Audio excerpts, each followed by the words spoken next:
Hello and welcome back to another Digital Photo Mentor Live. If you are new to the channel and new to lives, welcome and thank you for joining us. This weekly live is when I will edit subscriber submitted images, and this week we are working on the topic of garden photos. So I haven't got a lot of garden photos submitted, but I've got some of my own. So we're going to go through a few things today and maybe even some photography tips. As well, we can also talk about the thing that everybody's talking about on the internet, the Luminar Neo announcements, which happened a week ago. And there's much confusion around the pricing model. So if you still have any confusion around those things, I could try and clear up some of those questions that you might have.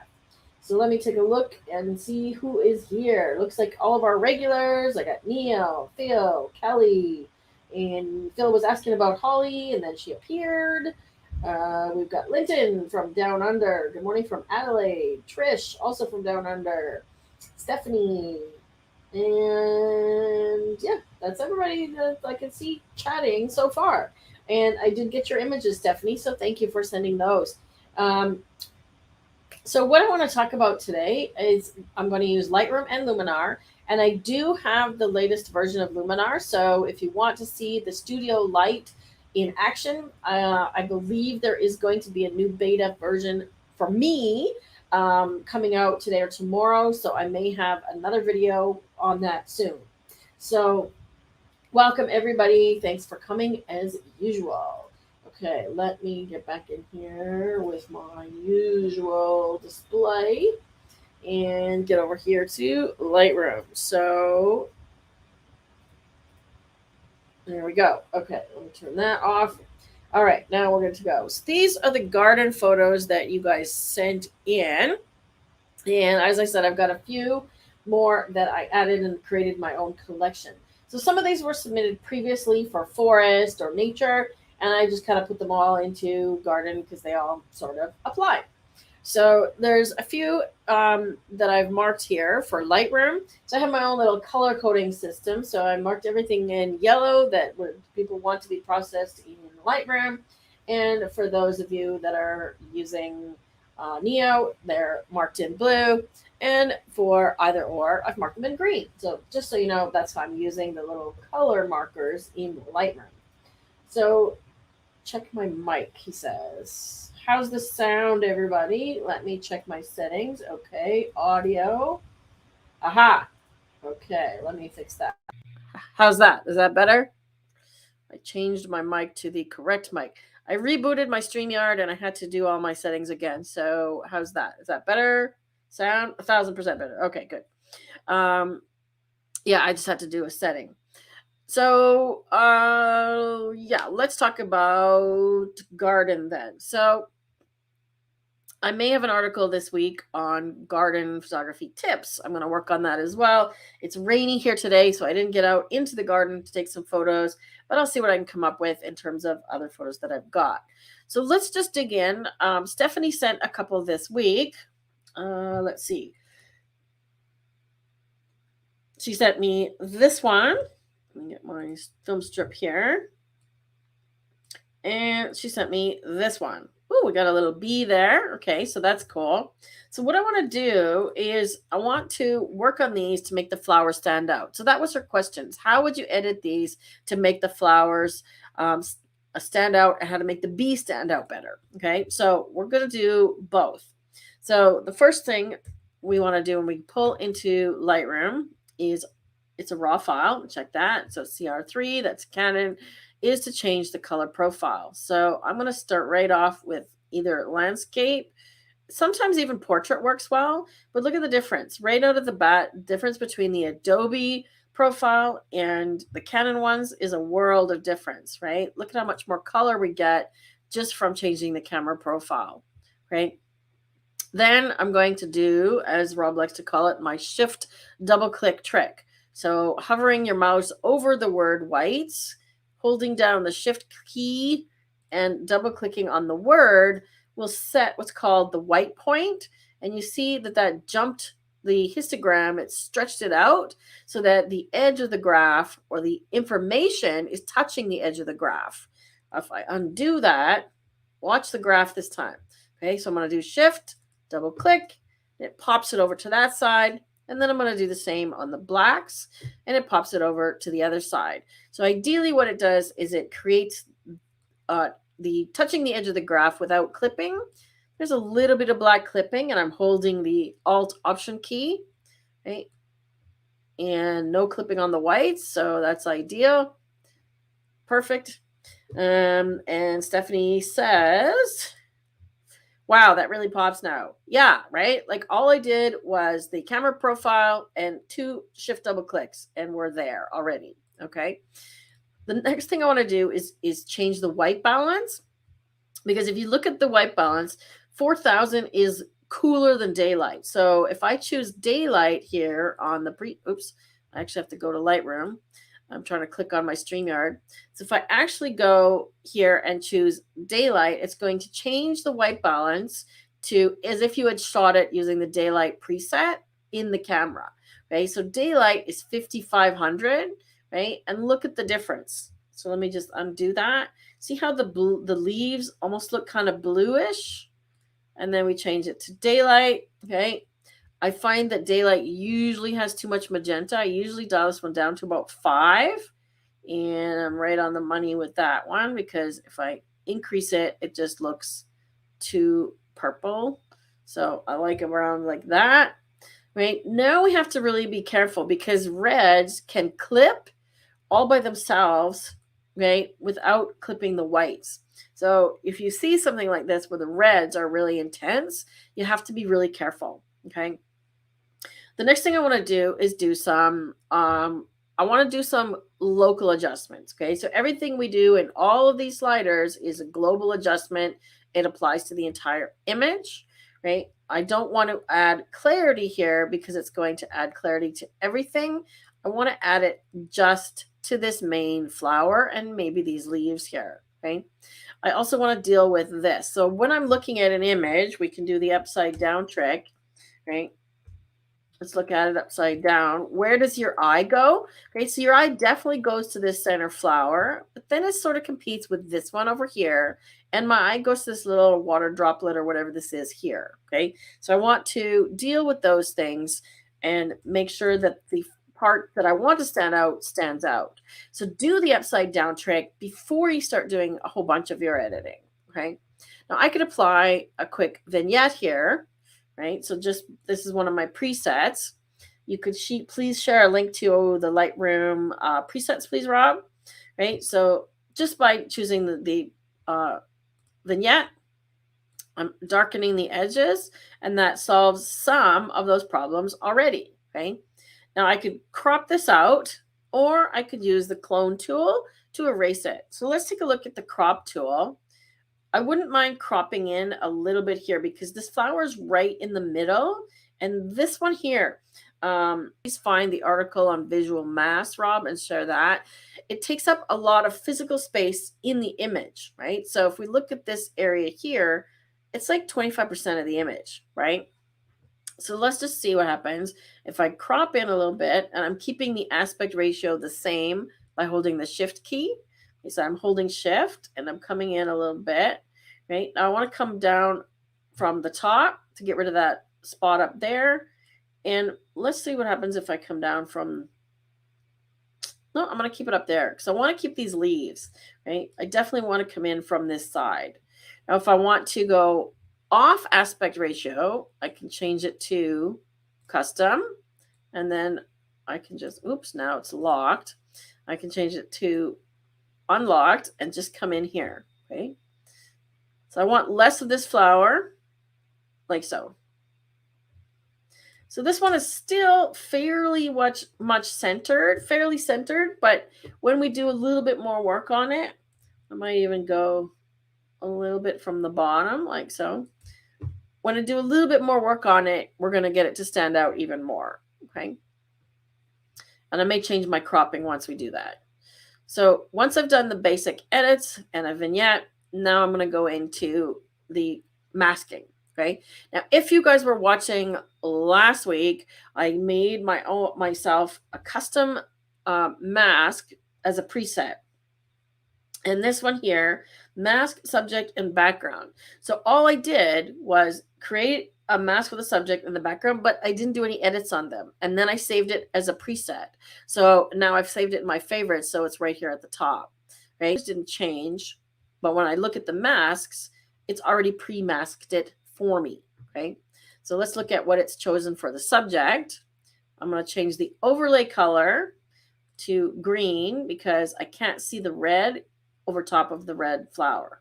Okay, so it's chosen this part of this flower here, one of the leaves, and then part of this one. Okay, I actually want to shift that. So I want to add to it. I want to add these two leaves, and I'm going to use object, and then I'm just going to paint over the leaves roughly, and it should find the edge for me, and it added those leaves. And then I'm going to subtract, and let's do the same thing. I'm going to subtract object as well. And I'll just get a little bit smaller brush. And I want to subtract the bits of the flower that it is selected. And I did a pretty good job. I could go subtract again and go brush with auto mask. I usually zoom in a little bit more when I'm doing this. Okay, so I want to see where I'm masking. Oops. Let's get a little bigger brush. That's pretty small. Where's my brush? Where's my brush? Oh. Let's do subtract brush. Let's try that again. Size. There we go. Okay. Now I can get in here, and because I've got auto edge detect, it's going to find the edge when I come up to this other flower. Okay, let's go full 100% density. Should be subtracting. Why am I adding? Interesting. Okay, let's try that again. For some reason it seems to be adding, so I'm going to subtract, brush, auto mask. Here we go. There we go. Something's not working. Try again a different way. Get this whole area in here. Oops, see, now I messed up. Just undo. All right, that's pretty close. Now I can use the same brush with auto mask off to erase this part up here that I don't want selected. Because what I'm going to be doing with the subject is I'm going to be adding contrast and some clarity. Okay, so now that I've got this part here, okay, so the subject is well selected. Maybe missing this leaf here, so let's do this brush here on this leaf. Getting your mask right is the most important part. Okay, so spend some time doing your mask right. So now in here, I'm going to apply clarity and texture.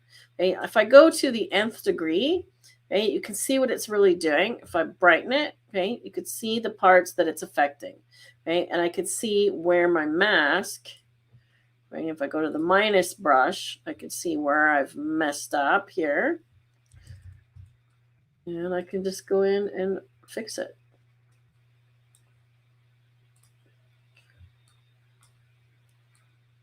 There we go. So I could see where I've messed up and fix the mask. Okay, so getting your mask right is really important. And if you can't see what you're doing, do what I did. Make a really drastic change so you could see where your mask is happening. And now I saw another spot where I want to fix in there.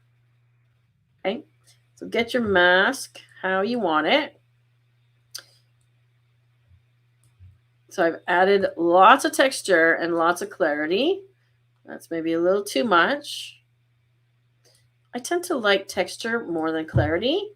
Now, if I add some more blacks, the colors are going to intensify even more. And I can add a little bit more white, so give it even more contrast. We can also brighten the flower or not. But you can see how it's helping it to stand out.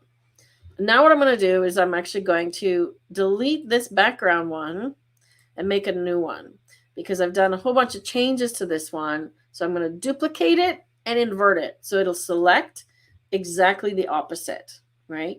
Now I'm going to go minus texture, maybe a little bit of minus clarity, right? And if there was any highlights that I needed to tone down, we could bring the highlights down as well, right? Like so. All right, so let's turn that off. So here's our before and after. I might even go into the HSL panel because I find this yellow is a little bit still not the right color. I want it a bit more orange. Okay, so we can decide which way we want to go with the yellow. Let's go a little bit more orange. Okay. Something like that. And I do want to bring the saturation down of the orange and the red because it tends to go a little bit crazy with the vibrancy. And the greens, we can brighten the greens a little bit. Look at that, kind of actually makes some nice highlights in the background. We can brighten the yellow. Okay, so see what that's doing. So there's our before and after. Okay. Might play with the cropping again now. If I want to put this flower more off center. So we've got more color, less green in the background. Let's try something like that. See, now I don't mind that one in the background because it's darkened and it's minimized and it gives a bit more balance. For me, the other cropping seems a little bit out of balance. Okay, so let's see. Why is YouTube out of focus? Try just refreshing your browser, Phil. See if that solves it. The yellow is bright. Is it too bright, do you think? So I could tone that down. We could tone the yellow down, right? If the yellow is too bright, there we go. And now it might be too saturated, right? Like so. We could also darken the reds. Ooh, that kind of makes it dramatic, doesn't it? Kind of like that. Kind of like that. Like so. And we haven't done anything like playing with color grading and so on, right? If we want to add some more drama, we can add some saturation into the shadows, right? We can add some orange. So there's some orange in the shadows because the green was a little bit bluish still. So we could add some orange into the shadows, or we could even add some green. I kind of like the orange. That's working. Okay, so add some orange into the shadows. And do we want mid-tone? Remember, you can also just adjust the tones, right? So without adding saturation. So if you want to just darken your mid-tones or darken your shadows, you could do that with this tool, right? Look, we can even create sort of a matte look, right? Which is actually kind of cool in this image. Another way to do that is using the tone curve, right?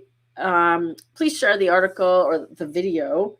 Please share the video on, no, where is it? The curves. You want to use the curves tool, please, Rob. I know it is on Luminar AI, but it works the same. Okay, let's see. Would I remove the object in the top right corner? The way it is right now, no. I would leave it because it's minimized, it's darkened, your eye is not going there, right? If anything, this highlight right here is a little bit bright, and that's easy to fix if I go into the cloning and healing tool. If I just choose this, and let's see, I'm using the healing tool, and then just dial the opacity down. Okay, so then I can adjust the brightness of that spot just with sort of a custom healing tool.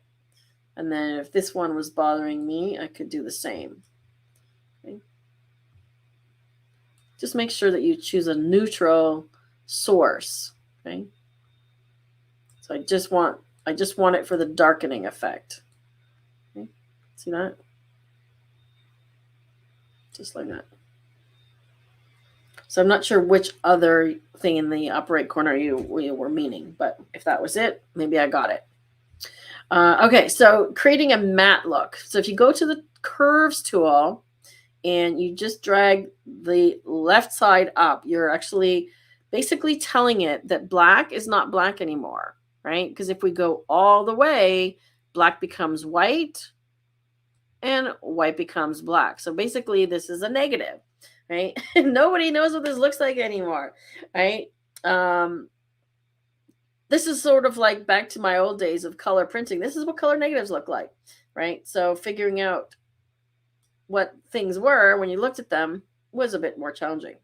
Okay, so how many of you? There's a poll, Rob. Make a poll quick. How many people have ever seen a color negative, an actual piece of film, a color negative? How many people have seen a color negative? Okay, so I'm going to do slight matte effect here, like so.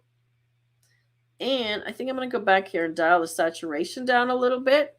I like to do this little sort of antique look where I dial the saturation down and the vibrance up. And we end up with sort of this sort of antique look. Ooh, I really like that. I really like that a lot. I'm going to die a little more darkness. Okay, so there's our before and after. So there's a few little tricks. Did you do a poll, Rob? Tell them to answer the poll. There should be something on the screen if Rob is doing a poll. So check your screen and answer the poll. Holly says, what's film? What's film? Yeah, it's that thing that some people used to say film. Film. Some people said film. I still have lots of color negatives too, Stephanie. Right? Yeah, negative is interesting. And you can do like what's called a posterization, and you can do some really funky things with curves, right? A glass negative of your grandfather. Wow, that's really cool. That was a tricky thing. You might want to try and get that printed so that you can save that, because there's very few places that would print anymore. Do I have a glass one up here? No, I used to have a glass one, but I have one somewhere, but I have this, which is actually called a tin type. You see this? So it's printed on tin. Okay, so it's a tin type, and it's a positive. So this is the negative, right? So it's kind of like an old slide.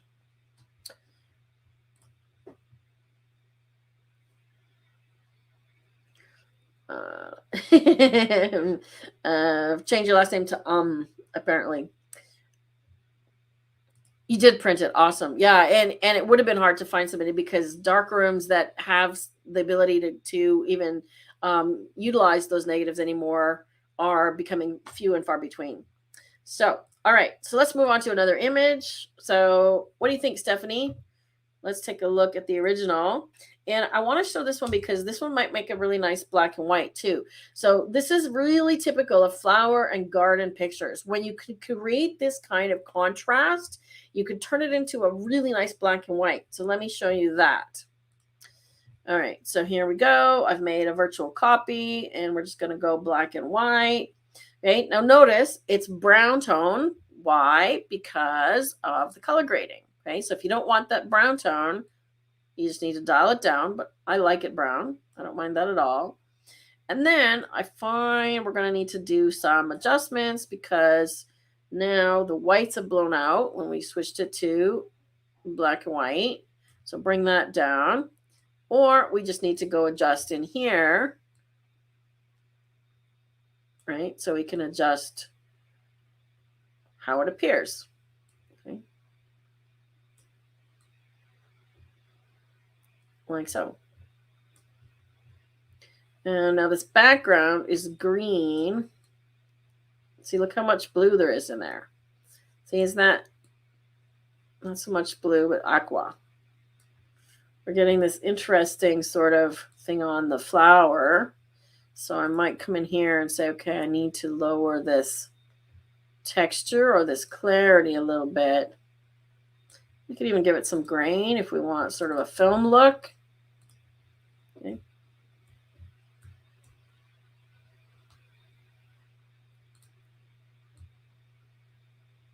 Something is giving us really dark red.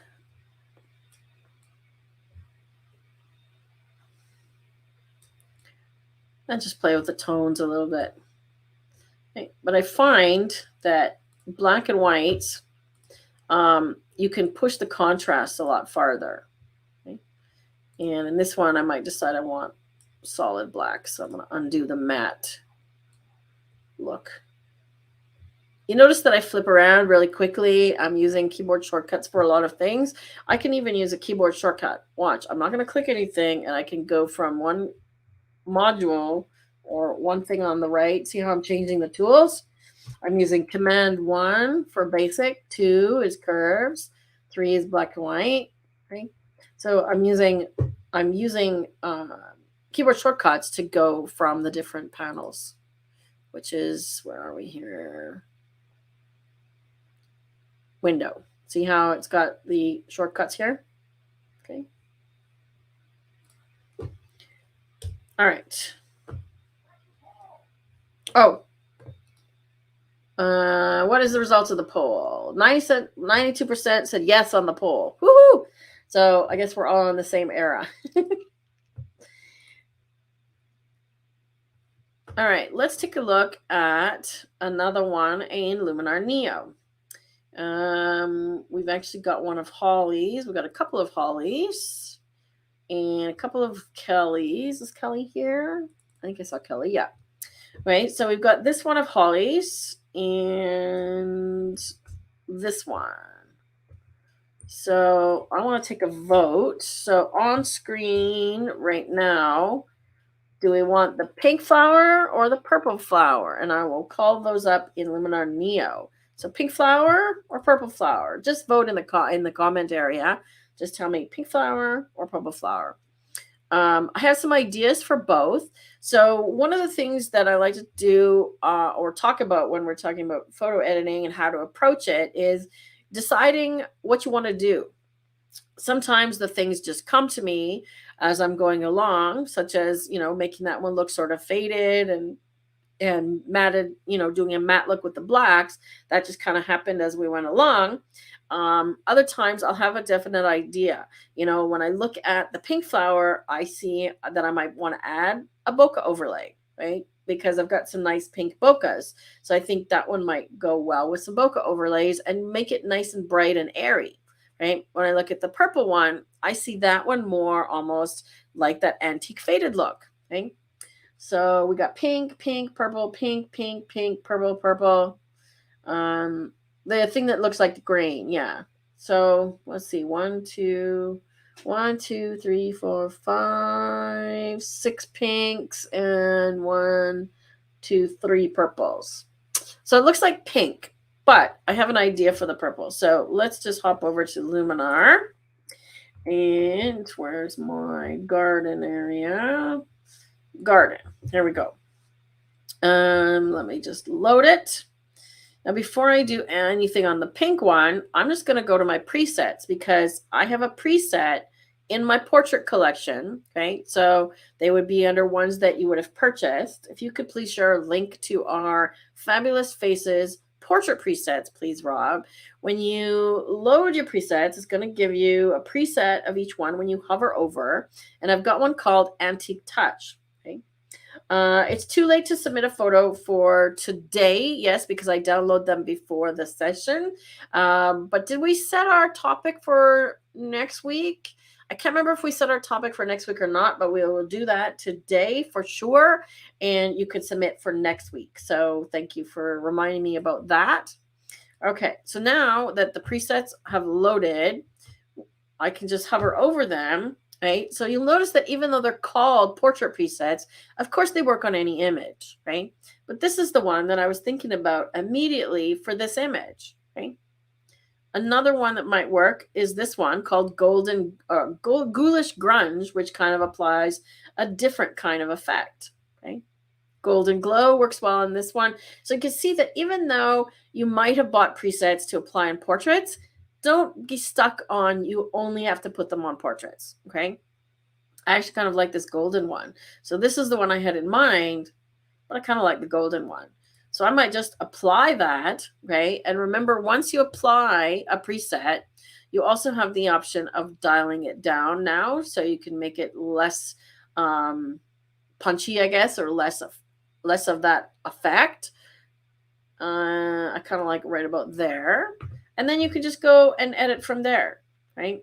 So what I might do with this one is I really like, I'm just doing a super quick edit on this one. We're still going to do the pink flower. What I like about this one is that sort of that little thing where it's sharp in the middle and then everything else is blurry, but it goes straight across the middle. So I like to try and create diagonals a little bit, and you can do that just by tilting. Oops. Let's go freeform. There we go. Okay, so now I need to grab the corner. Why is it not letting me crop? Interesting. Oh, there we go. Okay, so I have to crop in a little bit, and then I can go diagonal. Okay, so see how I now have it going a little more from upper to lower corner. And if I had more space to crop, I might work with that a bit more, but I'm just trying to create a little more dynamic line by tilting it, right? So now it kind of comes through the image and down, and it simplified the edge a little bit, right? So that looks good to me. I would do some work on these little things in the background here, but I'm not going to spend much time on this one because I want to go do the pink flowers. So this one, like I said, I had an idea right off the get-go to put some bokeh, but let's do some basic edits, right? I want to see if there's anything clipping because it looked overly bright to me when I first looked at it, but looking at the histogram, it's not. You can also see that I've got the Studio Light tool here. So let's go see about some camera profiles. I do feel like it's overly bright, so I'm just going to bring the exposure down a little bit and then look at these here. Neutral actually looks pretty good. Neutral or faithful? So I find the colors a little bit wonky. It's a little bit too magenta. Kind of like faithful, actually. So let's go with that. And I'm going to look at the curves here, right? So the curve, you see the histogram here as well. And I want to bring this in so it's clipping a little bit on the black. So I turned on my clipping warning with the J key. So it's just clipping there. And I think we're close to the edge here, so I don't want to brighten this too much. Let's bring the highlights down a little bit.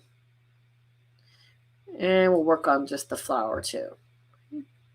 Probably a little bit of cropping as well. And while I'm here, I might as well just check those off.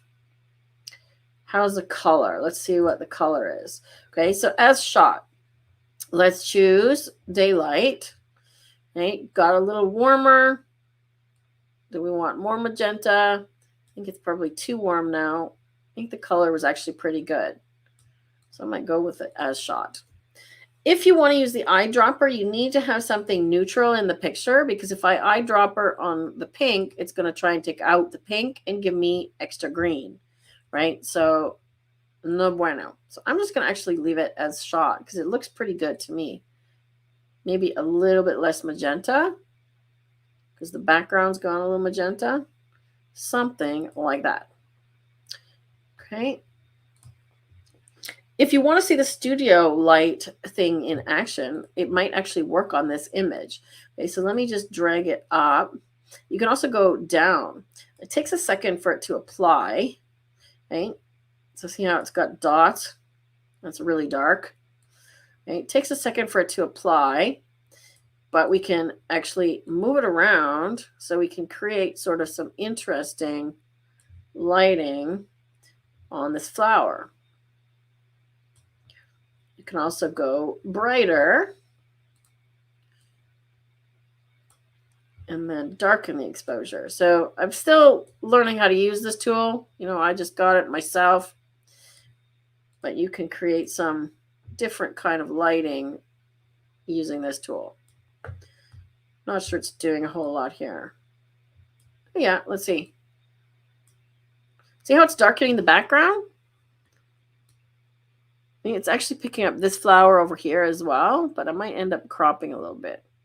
Right? You can also change the color here. Right? Change the, I haven't figured out what these do yet, and we haven't gotten a complete sort of overview of this tool and what all the sliders do yet. But that's kind of interesting. Okay, so it darkened the background. You see that? I'm going to do a vignette and I'm going to crop.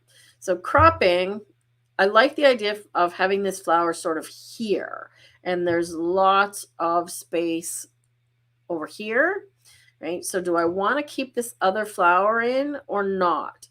I'm inclined to keep it because it sort of balances the composition again. So I've got one up here and one over here, right? So I'm kind of like that idea.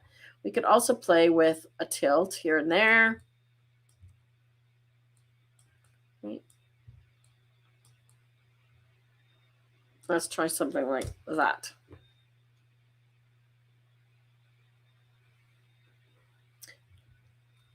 Okay. I'm going to dial this studio light thing down just a little bit. Whatever it's doing here. See how it's affecting the exposure of the background? Okay. And now we can go and play with some, oh, let me give some structure. I'm going to do some structure, and then I'm going to add a layer. Now I just want the structure on this flower. Okay, so the easiest way to do that, we could try Mask AI and see what it comes up with. Okay, or I can just use a radial gradient because the flower's fairly circular. So now I see that we're talking about plums and fermenting plums and plum wine in the chat. Okay, so flora. Let's see what it comes up with for flora. Everything as I expected. Okay, so what I'm going to do is I'm just going to use a radial gradient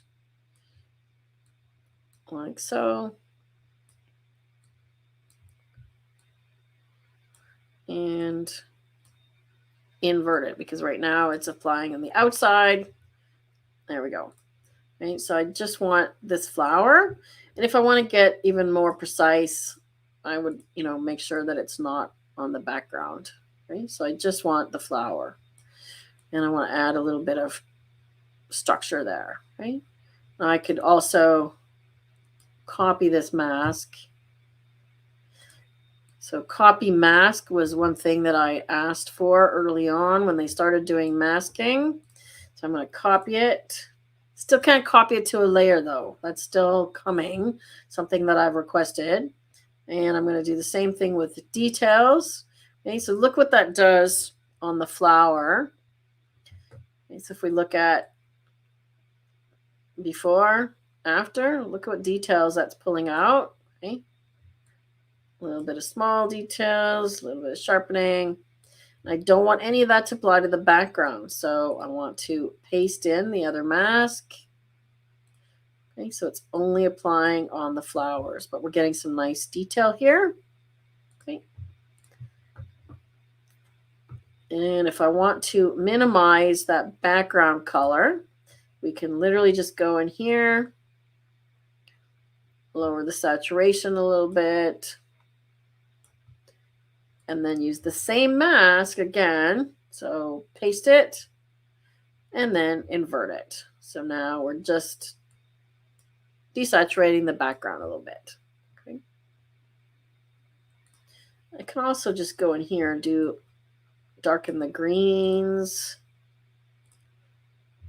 Darken the greens a little bit. And darken the pinks a little bit.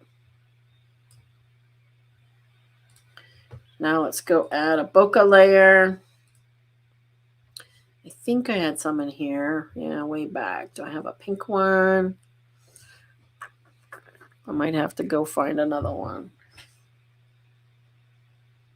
This one might work. Let's try this one. I was thinking of larger bokeh. Yeah, like this. Okay, and I want them over here. There we go. That's kind of what I was looking for. I'm actually want to kind of, I don't want it touching this flower, so I'm just sizing it. And then, of course, we want to change the blend mode. So we might want to do something like overlay or soft light.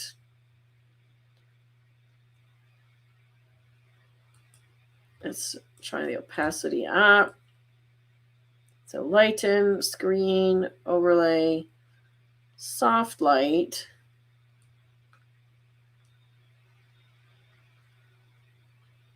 Something like that. I'm still not crazy about the cropping, so I might go back and change that. And overall, I find it's a little bit dark. So see how as you go along, you kind of have to go back and do some edits, right? So I might decide I want to put this one back. Oops. Crop. And then I probably have to go adjust this as well. Yep. There we go. So now if I crop this one, it's going to do a crop for me on everything. Should. There we go.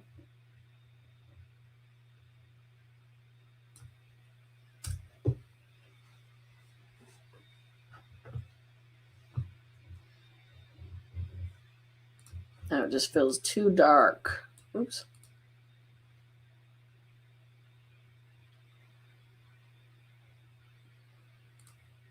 I think that's better. Okay. I'm not entirely happy with this one. I would probably go and play with it. I feel like the structure is too much now. So I'll dial that back. That's better. Same thing with the details, maybe a little too much. I want it a little softer. Okay. So, okay, now we're getting closer. Maybe a vignette on here. Let's just darken the edges. I would probably do a dodge and burn layer and using the develop tool as opposed to using the dodge and burn tool. So I'm going to darken a few things. Remember, we're on the flower layer, so you have to be really careful of which layer you're on. Okay, so I'm going to invert this mask and then paint it in. Okay, so I want to see where I'm painting. So I just want to darken certain areas, like these parts that were really bright.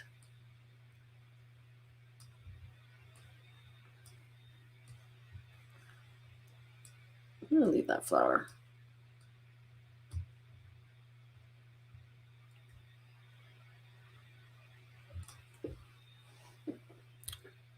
Thoughts? All right, we lost everybody with plum wine. So what are our thoughts on the flower? If I go back and look at the before, okay, super bright, lots of pink. So when you're photographing these kinds of things, watch your background. You might even want a longer lens, so you simplify the background a little bit more. If I go back in here, does it tell me what lens you used? This thing, it doesn't tell me. 0 millimeters. Interesting. Let's see if Lightroom recognizes it. What lens did you use here, Holly? It doesn't recognize your lens either. Interesting. So what lens were you using? Canon EOS 6. Yeah, it doesn't recognize the lens.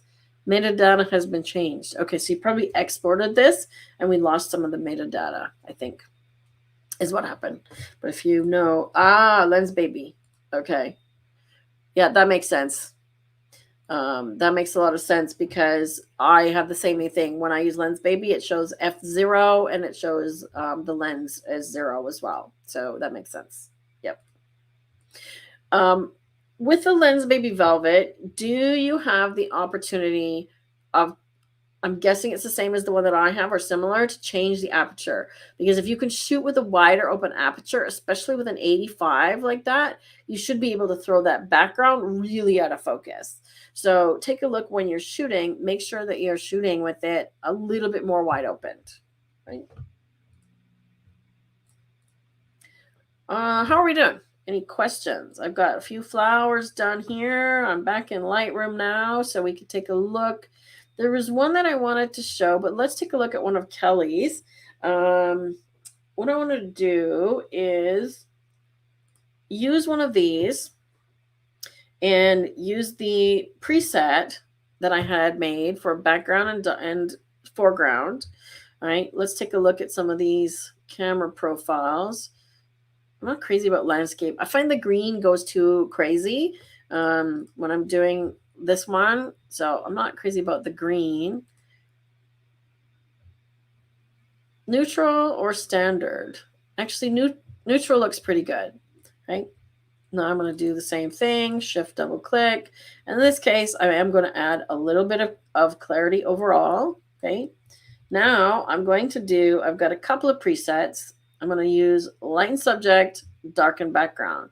So if I just hold it over, it should see what it's going to look like.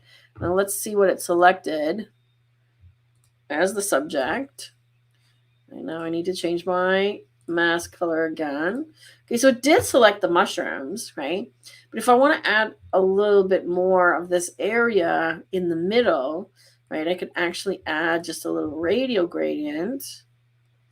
So it's got sort of just this little area, right? And then I can do the same and subtract a little radial gradient because it wasn't really getting the stems very well.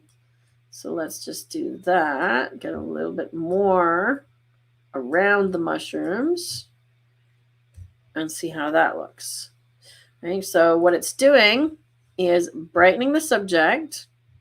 It added a little bit of yellow, and this is a preset that I made for myself, and it added a little bit of texture and clarity. Okay, I'm just going to make sure I'm not clipping anything. We got highlights clipping a little bit. I'm going to add a little bit more black. Then we can see what it's doing on the background. So the background is this part, right? I want to make sure that the top of this mushroom is included. There we go. Now it's minusing exposure, contrast, highlights. And I've also done things like, or I can lower the clarity, the texture. And what I found is dehaze tends to soften it a lot, but then you lose the contrast. Okay, so I'd rather lower the sharpness, and we can add a darker edge vignette as well. So let's add a dark edge vignette, right? So really quickly, with a couple of basic adjustments, a camera profile adjustment, a preset, and a vignette, which was also a preset, we went from that to that. Right? I am going to warm it up a little bit as well because I didn't do the white balance. Let's do daylight on that one as well. A little too yellow. Somewhere in the middle. Okay, so like that to that. Now I'm just going to go to the next image, which is also mushroom, and I'm going to do previous. So it's literally going to copy and paste the same settings, right? Using the AI to find the subject, and it did a pretty good job, right? Now we can just check for little things like, is it clipping? Yes. Do we want to add a little bit more brightness? And do we need to adjust this radial gradient? Yeah, a little bit. So we'll just bring it down here. And the same here. Just bring it down here. Okay, and then this one, I might warm it up a little bit more. This one can stand a little warming. Like so. So instead of copy and paste, I just did previous and a few little adjustments, right? I might crop this one a little bit. The mushroom is kind of in the third, and I like what's happening down here. If anything, I just want a little bit less space around it. Just bring it in a little tighter. I still want to have it over here, though.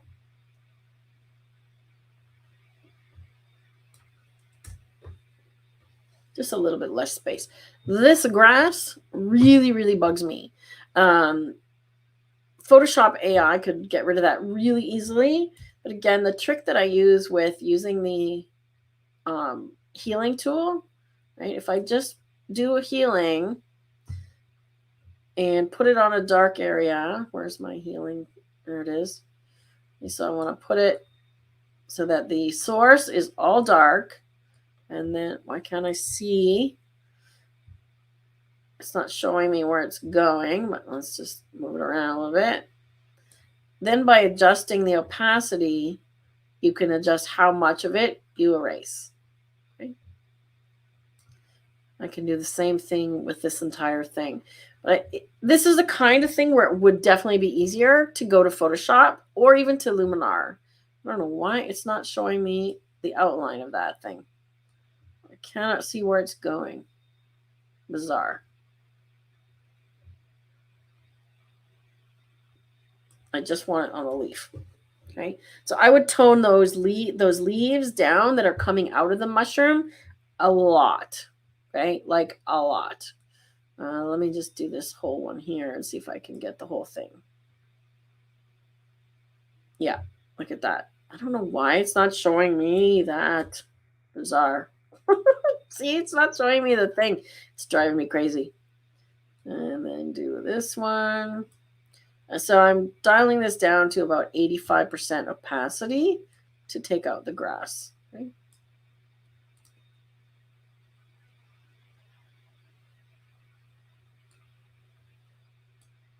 Very strange. Why it's not showing me that? Very, very strange. Okay. And then I'm just going to do this. Okay, I'm just going to do a really quick job here. It's not going to be perfect, but you get the idea. Okay.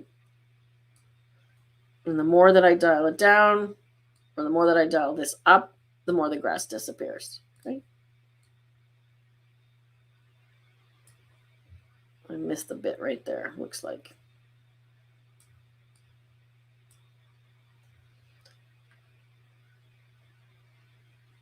See how I missed a spot? Tricky is if you miss a spot, getting it positioned. Now I can see my edges. Okay, there we go.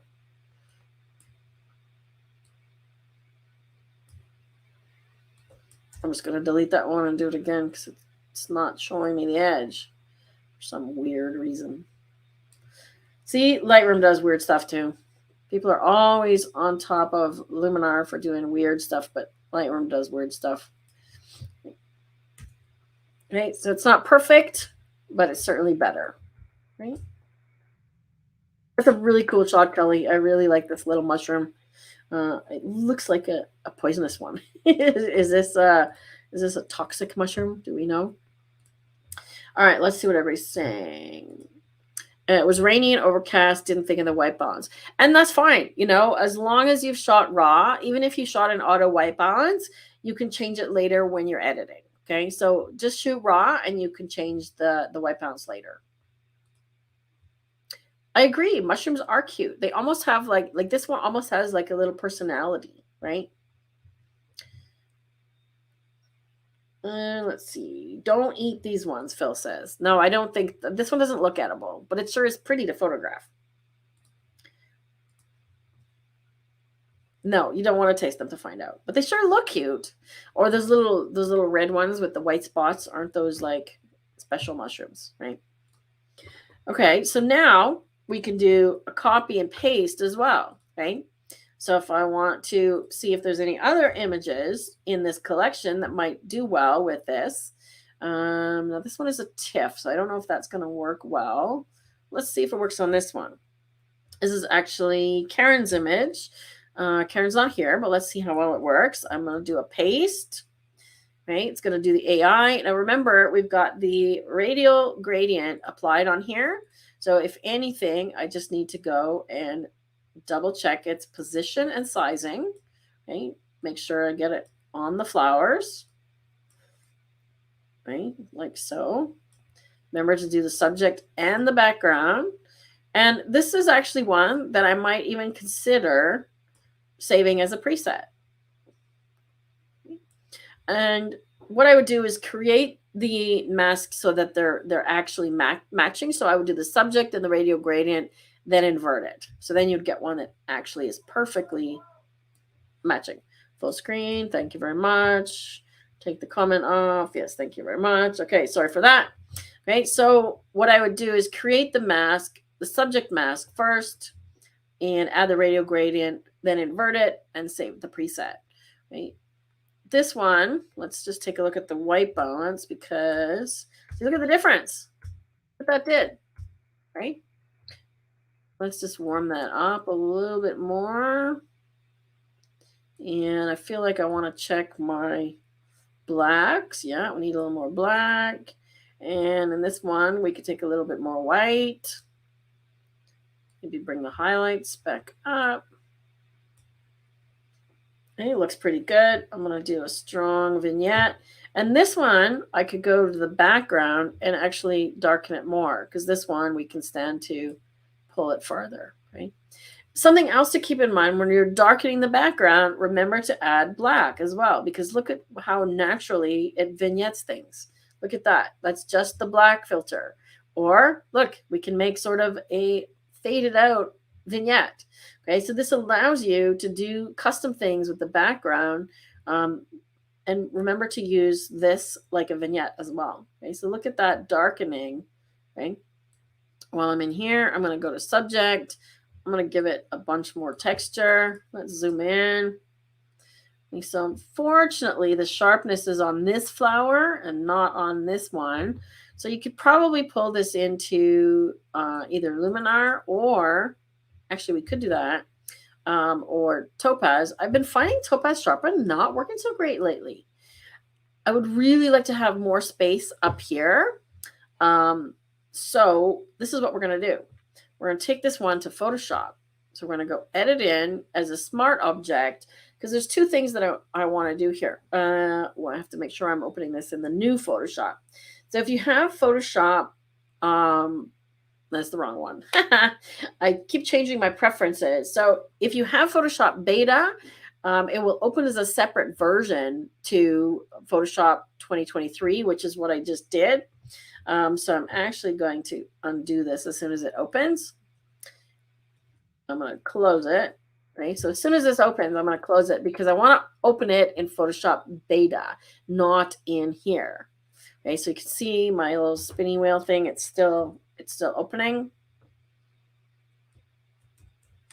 Okay. So I'm actually going to close it and not save it and close Photoshop.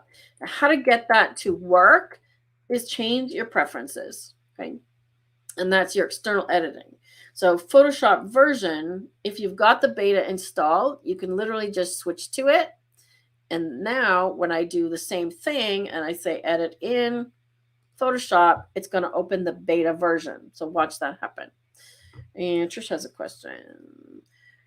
Did any of you in the Northern Hemisphere hear about the recent deaths from eating poisonous mushrooms? Yikes. No, we did not hear about that, or at least I didn't. But I'm not surprised. I mean, poisonous mushrooms are poisonous, so don't eat them. There's lots of people that forage. I know some foragers, but you have to be really skilled and educated in that department. I would not just go and see, I have an update for that. I would not just go and forage and eat some random mushrooms that I did not know.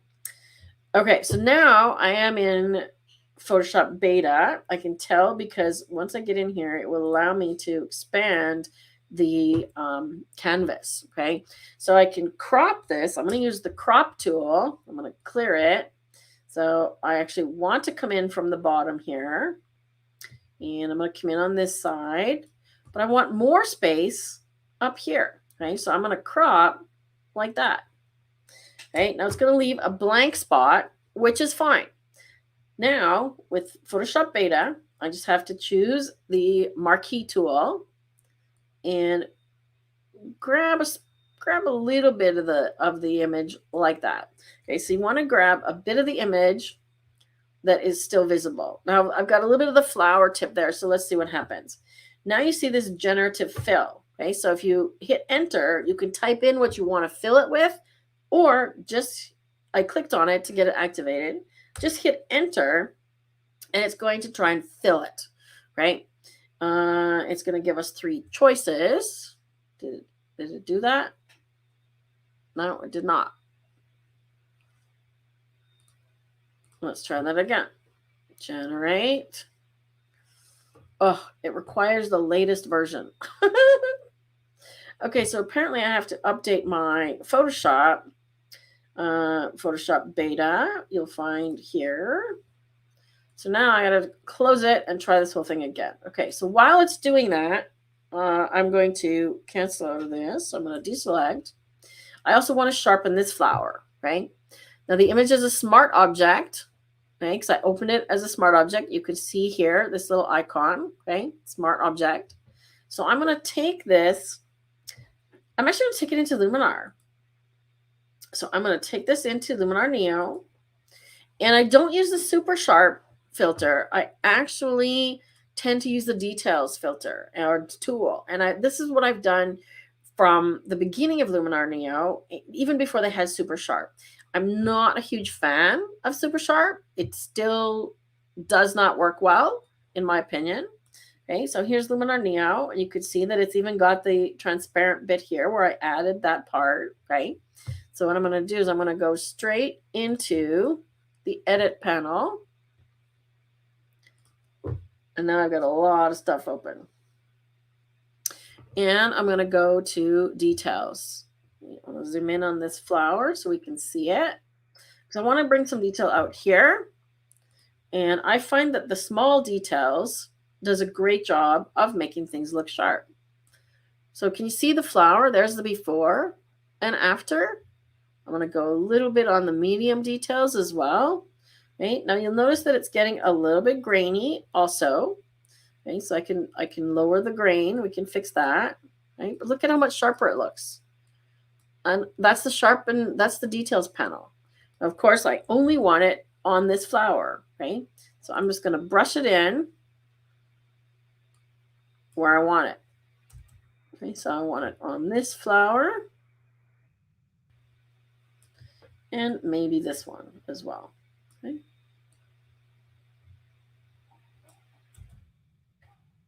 I could do a much better job of painting. But I just want to do a quick and dirty job here to show you what it's doing. Okay, so now you can see that it is, can you see the before and after? But it looks grainy. That's okay. We're going to do some denoise. The noiseless AI does work pretty good. Okay, so this one I do tend to use. You just have to wait for it, right? So do its thing. And it's telling us to use it on low, so that's fine. Do we have any other questions while I'm waiting for this? I did show the lighting already, but we can try it on this one. Actually, Rob is suggesting that I use the new lighting tool. So it's actually called Studio Light. It's not called Portrait Light. And I'll come back and show you that one after we do the denoise while we're in Luminar, right? Because the light on the flowers here is pretty even, but we could actually make it kind of interesting. I wonder if I can escape out of this noiseless thing. It's taking forever. It's causing my video to skip. Am I jumping around, you guys, or is it okay? Oh, there we go. Oh, I should have masked it is what I should have done, because I only want this to apply on the same area. So I should have brushed it in on the same area. Okay, so keeping up my masking here. Should have just brushed in the noise on this area here. Okay. I could have gone back and copied the mask. Okay. It still looks fairly noisy to me.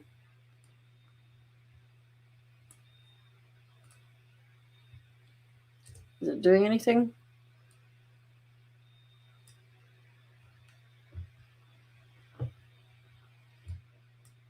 Now we have to wait for it to catch up. Yeah, I think it is. Okay, so there's our before and after. The flower definitely looks sharper. Okay, and oh, you know what? This is the wrong version of Luminar. It opened my old version of Luminar. I don't have that tool in here, so we have to do that a different way. I will come back to it. So I'm going to apply this and bring it back to Photoshop. And then I'm going to have to save it because Photoshop won't let me do this expand. So let's just see if Photoshop is updated. See, the joy, oh, it's still updating. The joy of doing live broadcasting is that I should have updated my Photoshop before. Camera profile in Neo. Yes, you can do that. Let me go over to Neo. So I did that with the pink flowers. And you could do that with any of them. Let me just grab this one as an example. You have to make sure that it's a raw file. It will only do this on a raw file. Okay. So if I go in here under develop raw, that's where you see the profiles here. And you'll see the camera ones in the middle. Okay. So for this one, for example, you can see the difference. Okay. So it has to be raw. You have to be in the develop raw tool. Right. And your camera has to be supported by Luminar, right? If it's a raw file and it's not showing up as develop raw, then it's possible that your camera is actually not on the list, right? And I actually showed this to somebody the other day. So let me just go in here. And I searched for Luminar Neo supported cameras, and you find this file here, and it will give you a list of the types of supported files. And if you click on this, it will open you up a PDF and a list of all of the cameras that are supported currently by Luminar Neo. It's many pages long. And if your camera is not listed on here, it will tell you how to go about solving that problem, which is the Adobe DNG converter. This is a video, Rob. This is a video. Make note of this. Send me this on Slack because this is a video. And while we're here, I want to ask all of you guys watching right now to please go to my latest video. I'm going to put a link in the chat.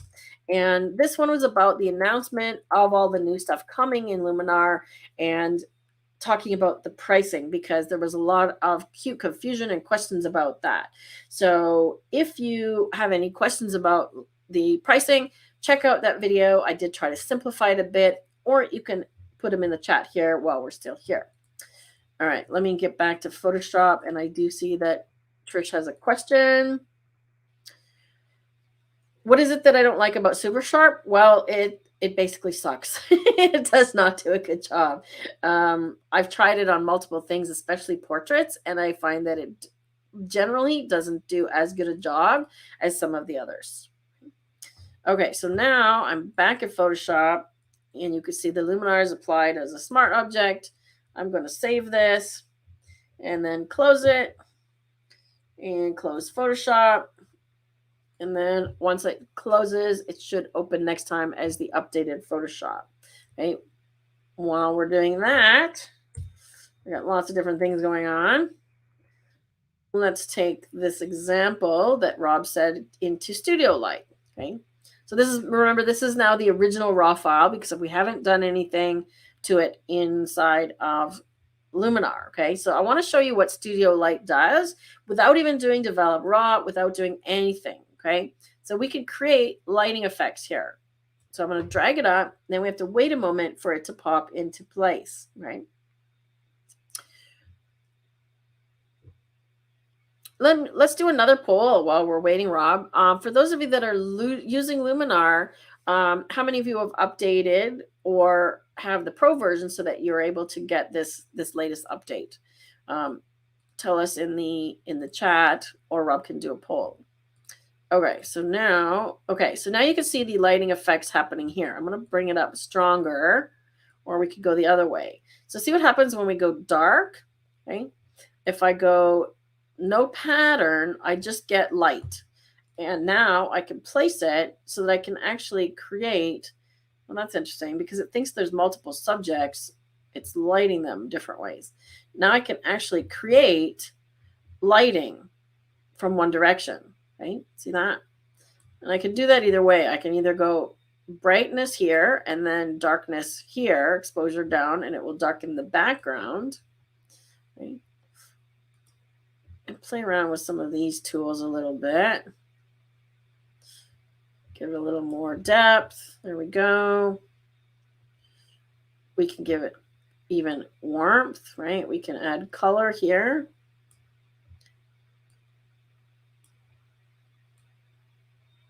Okay, so see what it's doing? So it's adjusting the light, and it does do a weird thing. Like you can see it's actually picking up some weird texture, like it's duplicating the image. So keep in mind that this is a beta version, but look what that's doing with one tool, right? And then you also have the option of doing these lighting effects in terms of patterns.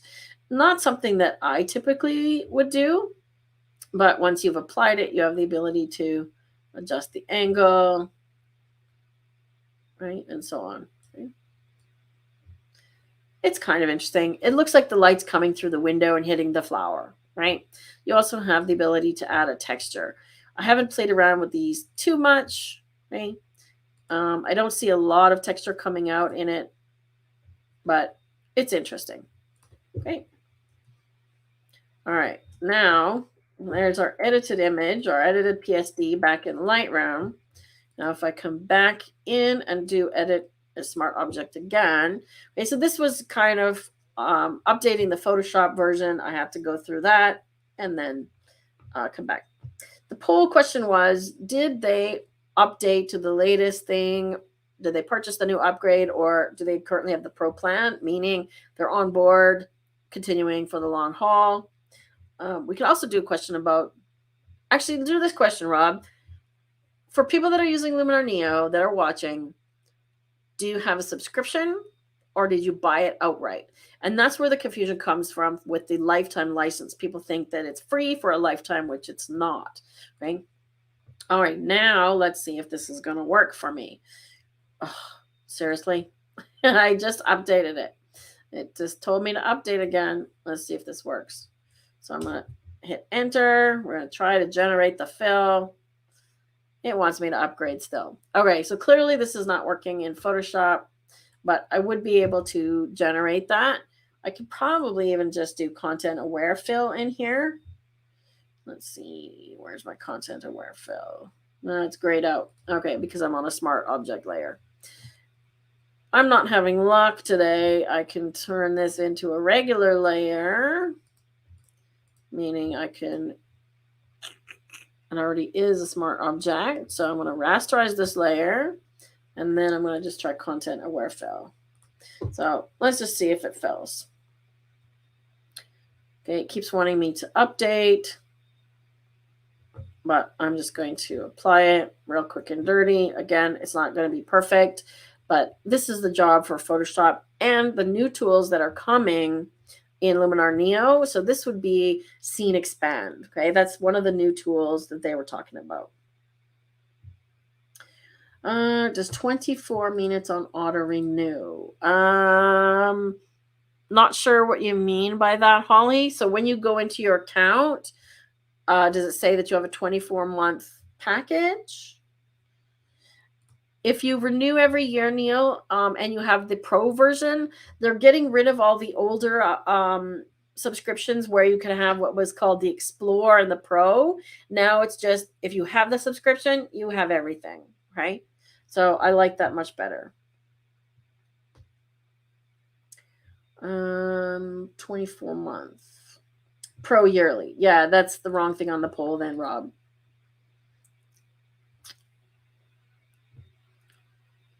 Depends. If she's renewing yearly, she has annual.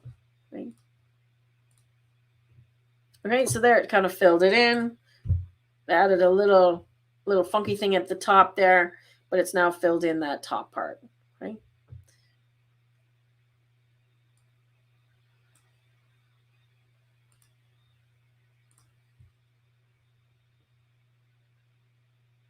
And I'm just filling that in. Okay, so now I'm going to save, bring this back to Lightroom, and then you can see that I've added a top part. Okay. Yes, Pro yearly. So 24 months subscription is something that they just added, Rob. So people that had it previously probably don't have that version. Okay, so there is our updated one. Oh, now I've got two PSDs apparently. So there's the original. And let's compare that to the updated one, and we just added a little bit to the canvas. Okay, so this is something that you will be able to do with the updates coming to Luminar, and that one is Scene Expand. Okay, so I used the Photoshop beta to do that, but you'll be able to use Scene Expand. So where the flower I felt was too close to the edge in terms of composition, I wanted a little bit more space around it, you'll be able to do that in Luminar Neo as well. Okay, let's come back.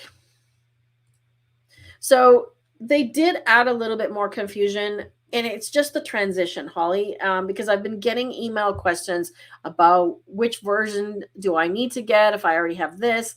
If you already have a pro plan, it's going to roll you over into the new one. You don't have to do anything, okay?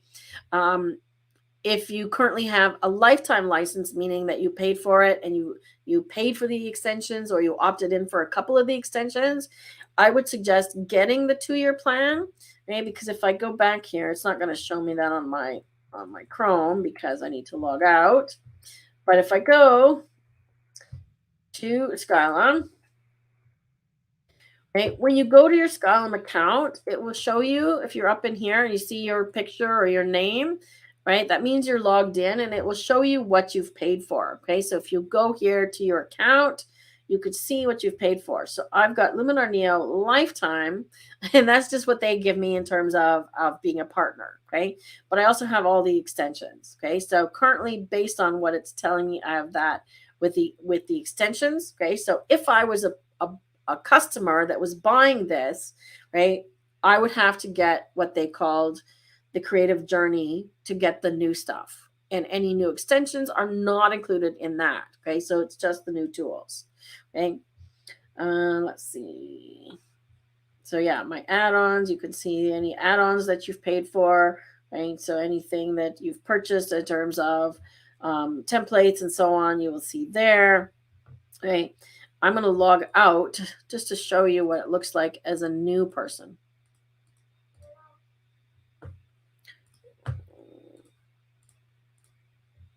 Okay, let me go back here. Okay, there we go. I'm trying to log out here. There we go. Okay. No, that's not what I wanted. Let's go back here. Come on. My internet is just being slow, guys, because we're doing this live stream. So give me a second. So let's just see. I got Pro Plan yearly last year, even though I own it outright too, to avoid all the confusion. So I'm glad I have to do nothing. No, you don't own it outright anymore. So if you had a lifetime license and you got the Pro Plan, you switched. Okay, so you converted to subscription. You don't have both. You can't have both. You have one or the other. Okay. If you go into your page that I have currently on the screen, yours should say here Pro Plan, okay, or membership or subscription. Okay.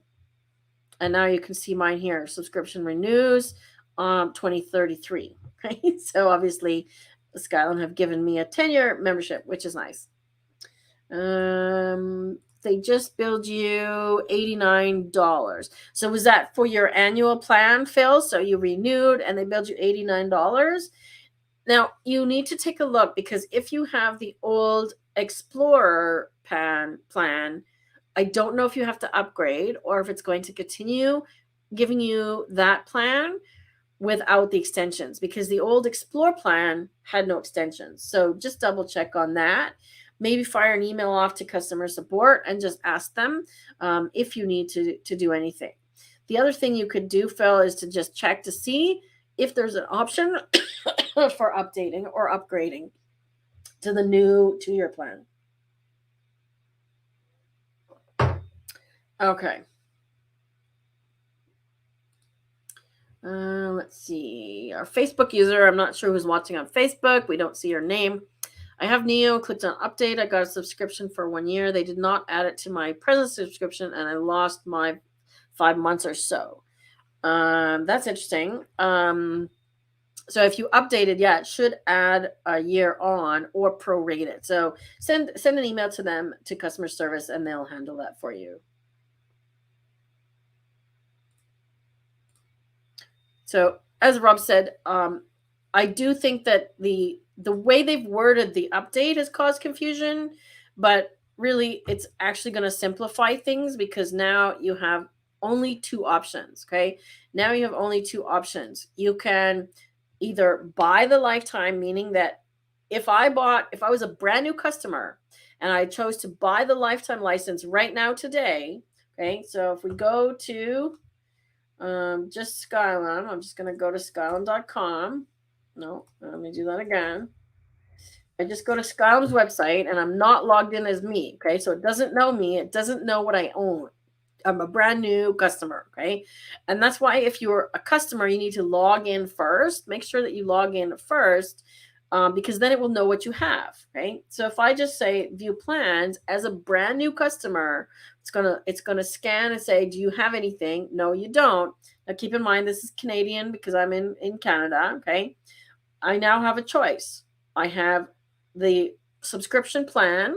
These are the same plans, okay? It's all the same here. You can just pay by 1 month at a time.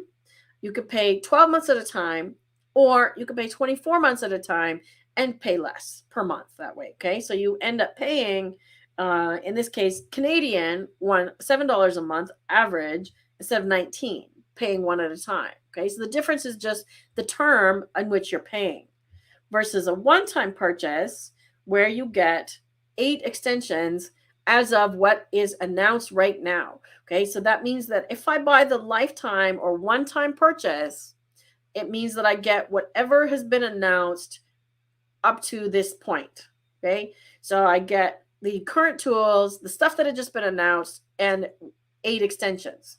Okay, that's it.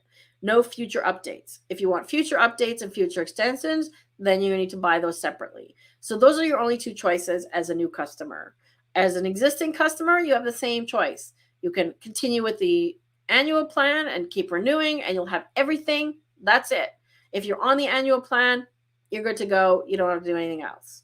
Or if you have the lifetime license, you get to decide if and when you upgrade or switch to the annual plan.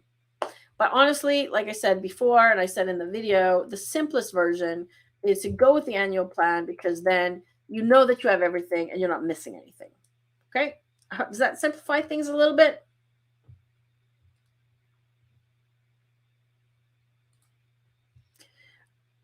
I don't think you did have both because the second that you switched to annual, Holly, you would have been on a subscription. Okay? So it doesn't take away your lifetime. It just converted you to subscription. Okay. Whew. Okay. That was a lot, right? Let's just close some of these things out here because I got lots of stuff opening. And let's go back to Luminar. So we've covered a lot of stuff today. I wanted to show one more that I converted to black and white, and I'll probably do this in an article as well because I created a collection of some of my own garden photos. So for those of you that have been talking about garden photos forever, I just wanted to show some of the photos from our garden. Full screen, he's shouting in the background. So some of the things that I photographed in our garden, I was playing around with I think I was playing with a lens reversal on this one just to do some extreme macros. Okay, so these are some of the things that we've had in our garden. This was not our sunflower.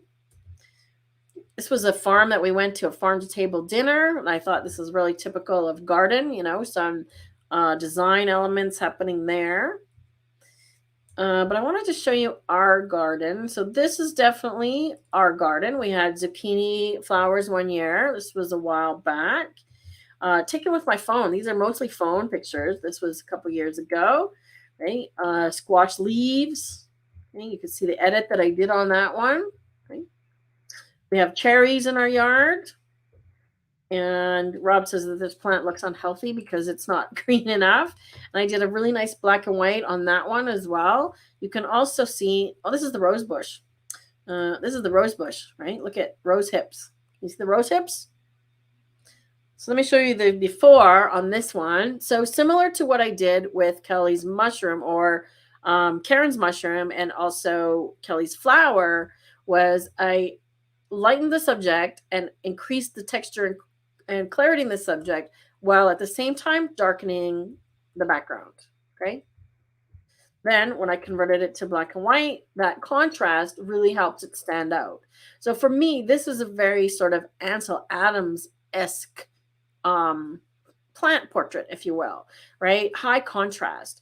And even after I converted it to black and white, I did some extra things. So if I look at my history here, right? So I converted it to black and white, and that's what it looked like. And then I added some more punch by adding some more black and contrast as well. Like so. So plants look really great in black and white. And I wanted to go, this was our garden as well. Right? Something I think we have that's crocuses. You can see the beautiful fence Rob built. And our garden is mostly not flower, not grass anymore. I took some photos. This is from 10 years ago, and our yard looked like this. It was all grass, and I'll try and take some of our current garden because now we have fence and we have greenhouses and all of these things that Rob has built. But we've got these huge trees, these 3 right here, that we literally just found out are elm trees, apparently. And we thought they were damaged, and they're not. So our yard looks completely different now. But lots of gardening. Rob made raised beds, and this is his compost bin. So all of the gardening things that you guys have been talking about, you can sort of see some of these things in action. Right? Yes, I think I was working on playing around with lens reversal on this one, because I don't even know if it will tell me the lens that I used. Let's just see.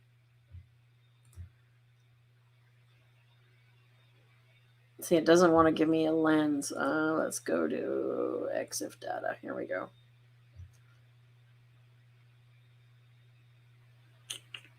Metering mode. Does it have lens? Lens. Yeah, see, it doesn't know the lens because I'm pretty sure I reversed it on this one. So I think this was my 50 mil macro. Last thing for you to share, Rob, was I did an article on that, on lens reversing 50 mil macro. So if you could find that article and share it, I think we're going to call it a night. I've got some mushroom soup waiting for me, and I think Rob's got some hamburger. So that's it for tonight. Topic for next week. Do we have a topic? What do we want to talk about next week? I think we had some original things set out. We were going to do motion. People didn't like that one so much. So I'm not action. How about action? Sports, action, still life. What do you guys think about still life? Something like this. So still life could be fruit in a bowl, could be flowers in a vase, something that you set up, right? A stack of books, right? What do we think about still life as a topic? No, it's not poisonous. No poisonous mushrooms. Let's see.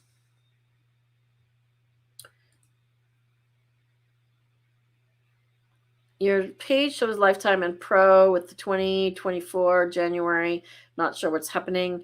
Honestly, I would just say you're fine till January, and it's going to renew, and I don't think you have to do anything about it other than make sure your payment information is valid in January, and it'll just renew for you. You should be good to go. Someone's sleeping. Mushrooms. Okay, what about topics? Macro? How about macro? Do we have close-up? We haven't done close-up. How about that? We've done abstract, but we didn't do just close-up. What do you guys think? Macro, close-up? Yes, no? Close-up, or what is the other option? Close-up or still life? Vote on those. Close-up or still life? Now, this is a studio kind of shot, but close-up could be macro, could be your thumb, could be a piece of paper, could be a feather. Stephanie says good with macro. Okay, so macro or close-up it is for next week. So let me just get back over where I was. Submitting your photos. Please, the link, Rob. So we are going to do macro, and we'll hold on to still life because I know you've got some still life, Holly. We'll hold on to still life for a future one, but think about still life for future. Let's save that one for winter once people are sort of indoors photographing and things. So macro for now, macro / close up, same thing. Submit your images for next week, and we will be back at the same time. We'll talk a little bit more about what's going to happen for fall, and eventually we're going to move back to Saturday.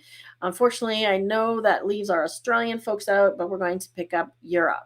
So I want to do, I want to see if there's a time that I can pick up or that works for those of you in Europe and those of you in Australia because and down under, because right now it is, I believe, early morning in Australia and it's late in Europe. So I'm going to send out a survey as well and just see what everybody thinks in terms of what time is going to work. And we do it on a Saturday. So Saturday night works for you. Okay, great.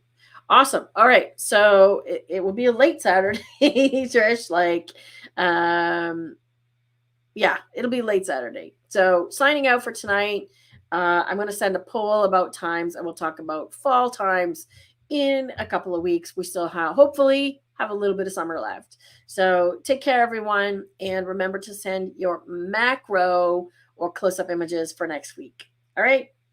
See you then.